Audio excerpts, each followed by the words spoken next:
जो अधिकारी अमित शाह से मिलकर के गड़बड़ करेगा, सरकार आने के बाद इतनी कड़ी सजा मिलेगी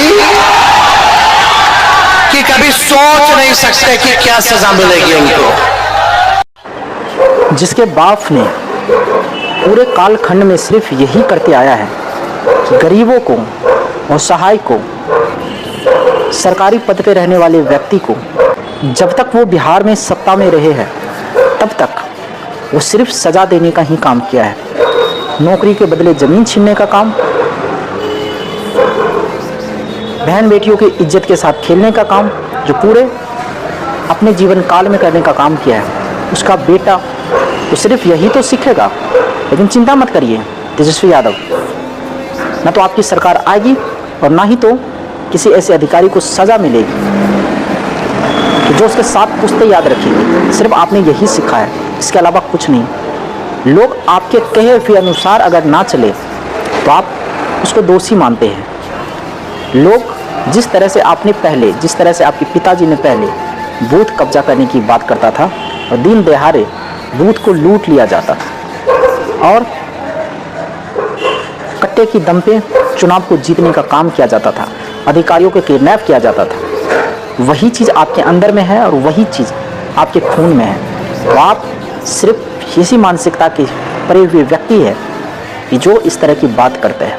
लेकिन वो अधिकारी भी इतने बेवकूफ़ है ही नहीं जितने बेवकूफ़ आप उसको समझ रहे हैं। सत्ता आने के बाद ऐसी कड़ी सज़ा मिलेगी जो 7 पुश्तें याद रखेगी। 7 पुश्तों छोड़ो, आपकी सरकार 7 पुश्तों तक भी नहीं आ सकती है, तो 7 पुश्तों तक उनकी सज़ा कैसे याद रख सकता है? आपकी सोच, आपकी शिक्षा पर डिपेंड करता है। अगर जब आप शिक्षित होते तो कम से कम भरी मन से इस तरह की बात नहीं करते, ऐसे जहर उगलने का काम नहीं करते।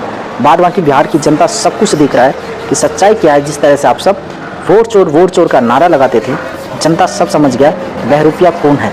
और बहरूपिया सिर्फ इस तरह की बात ही बोल सकता है, जिस तरह से आपके ये नीचता वाली सोच है कि 7 जन्मों तक, 7 पुश्तें तक याद रखेगी, ऐसी कड़ी सजा देंगे। क्यों? राजतंत्र है क्या आप सजा देंगे? राजतंत्र बना रखा है। राजतंत्र तो नहीं है, लोकतंत्र है। लोकतंत्र में लोग अधिकार देते हैं, वोट करते हैं, तब जाके सत्ता में आते हैं।